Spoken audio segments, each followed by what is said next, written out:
Ini kita akan membahas tentang jenazah yang tertolak. Oh, jenazah yang tertolak. Bukan cinta yang tertolak, tapi jenazah yang tertolak.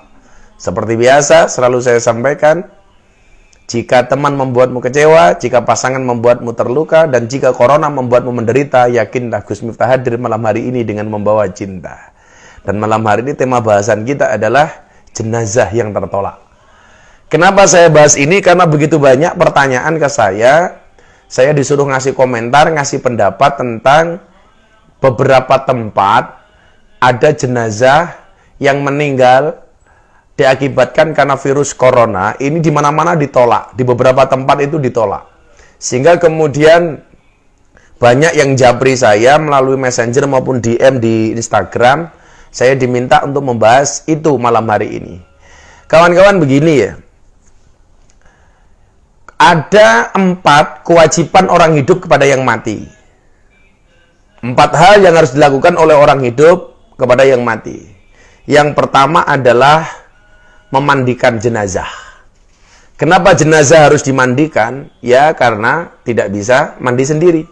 Maka Rasulullah Muhammad SAW pernah bersabda, an Ibni Abbas radhiyallahu anhuma, anna Nabiya sallallahu alaihi wasallam, Rasulullah Muhammad SAW qala, beliau bersabda, filladhi saqata an rahilatihi famata, yaitu tentang orang yang jatuh dari kendaraannya lalu ia meninggal. Aghsilu bima'in wasidrin wakafinuhu fi saubihi, mutafakun alaih. Mandikanlah ia dengan air, daun dan daun bidakara, dan kafanilah ia dengan 2 lembar kainnya. Jadi jenazah itu berhak untuk dimandikan. Kenapa harus dimandikan? Yang jelas, karena nggak bisa mandi sendiri. Yang pertama, dimandikan. Makanya kenapa saya selalu mengatakan, kalau bisa kita itu menjaga kesucian, menggantung wudhu. Kalau bisa keluar dari rumah, entah itu berangkat sekolah, berangkat kuliah, bekerja, dan lain sebagainya, dalam keadaan posisi berwudhu. Artinya apa? Kalau kemudian terjadi insiden di jalan, seperti sahabatnya Rasulullah yang saqata an rahilati famata, yang jatuh dari kendaraannya kemudian dia mati, itu mati kita dalam keadaan berwudu. Maka barangkali salah satu hikmah corona hari ini adalah kita senantiasa menggantungkan wudu kita. Ya, menggantungkan wudu kita. Pertama. Jadi tolong wudu terus. Mau tidur wudu, keluar rumah wudu, dan seterusnya. Batal wudu, dan seterusnya. Kewajiban yang pertama memandikan jenazah. Kemudian yang kedua, mengkafani. Semua jenazah yang mati harus dikafani. Maka tadi Rasulullah mengatakan, mandikanlah dia dan kafanilah. Maka kalau kemudian kita ingat lagunya Wali Songo, turi-turi putih. Turi-turi putih ditandur ning kebon agung. Turi-turi putih ditandur ning kebon agung. Ana cleret tiba nyemplung mbok ira kembange apa. Turi-turi putih. Sira kabeh kalian semua, turi-turi putih, tak tuturi, saya nasihati. Turi-turi putih ditandur ning turi-turi putih. Kamu semua saya kasih nasihat, saya tuturi. Orang itu kalau sudah meninggal dibungkus kain kafan rupane putih, warnanya putih. Apakah hukum kain kafan warnanya putih? Apakah hukumnya wajib?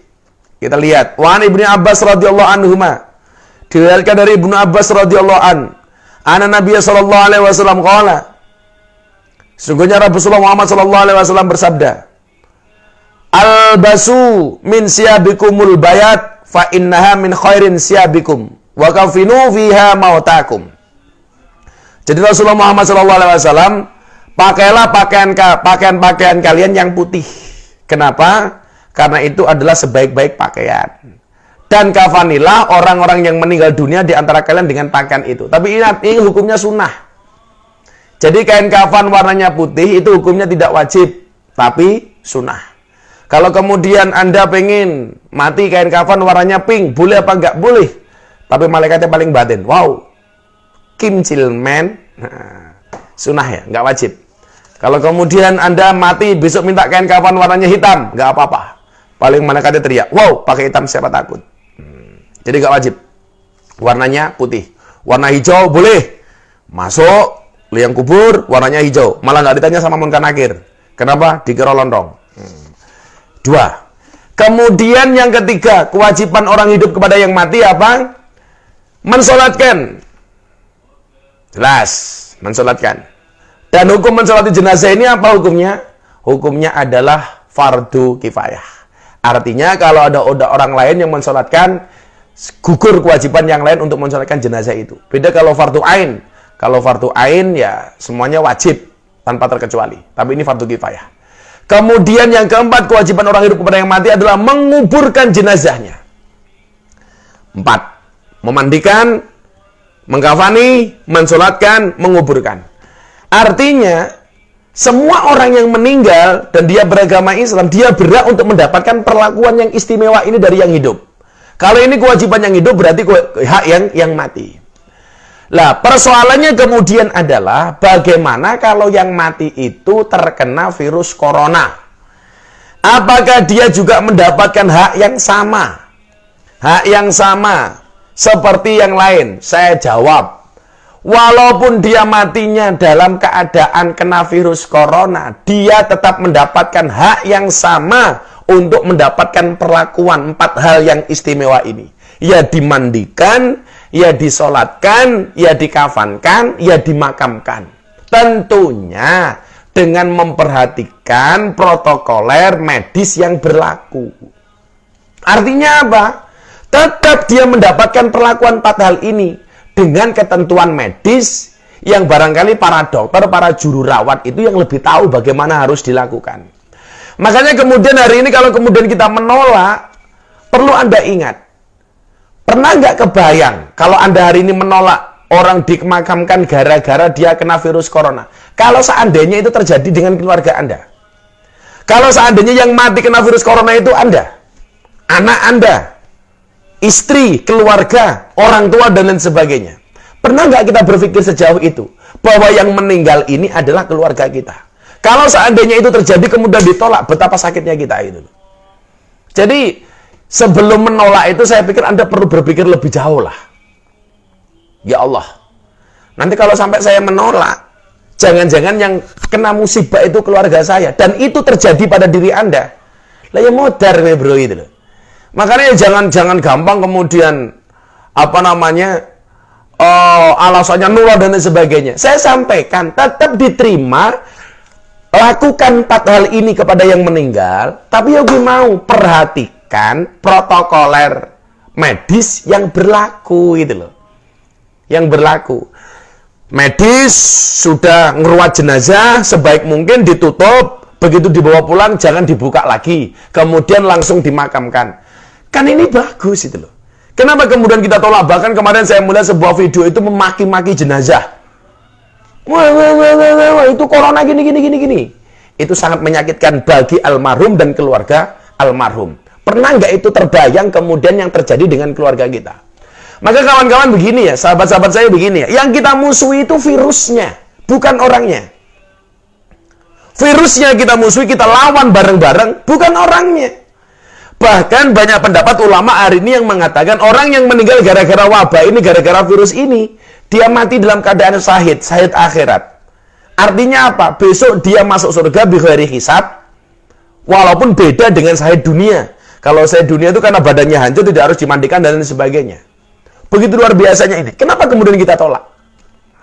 Maka kawan-kawan yang saya muliakan, ya, nggak ada yang pernah minta supaya mendapatkan virus ini. Ya kecuali kemarin ada oknum anggota DPRD yang pengen, mana virus corona saya makan. Wah, ya lumrah lah kalau dia teriak-teriak seperti itu. Ada oknum DPRD yang mengatakan, saya nggak takut dengan corona. Sini, saya makan, tak untale. Nah, saya mikir, oh yo, kalau dia mau nguntal virus corona ya lumrah sih. Wong aspal ya diuntal, watu ya kolu, semen, nggak gawe losmen, ya lumrah. Kalau dia mau nguntal virus corona, ya mergo biasa nguntal sing ora-ora, ya lumrah wae. Oh enggak ya, harusnya jadi anggota DPRD itu ya ngasih contoh, Anda itu aparat, malah teriak-teriak enggak karu-karuan. Jadi, kawan-kawan begitu ya. Saya harapkan tidak ada lagi hari ini orang yang menolak pemakaman jenazah yang meninggal gara-gara virus virus corona. Oke, sebelum itu. Ya, jadi nggak ada alasan apapun kita menolak jenazah yang meninggal gara-gara virus corona. Justru mereka mendapatkan syahid dari Allah Subhanahu wa taala walaupun dihitung sebagai syahid akhirat. Dikatakan orang yang syahid akhirat itu akan masuk surga tanpa hisab. Kan begitu. Kita jangan sewenang-wenang. Mereka juga, apalagi mohon maaf seumpamanya yang meninggal itu tenaga medis, perawat, dokter yang hari ini menjadi garda terdepan untuk memberantas virus corona. Kemudian dia meninggal, padahal yang dirawat itu adalah keluarga kita. Kok zalim amat kita sama mereka itu loh.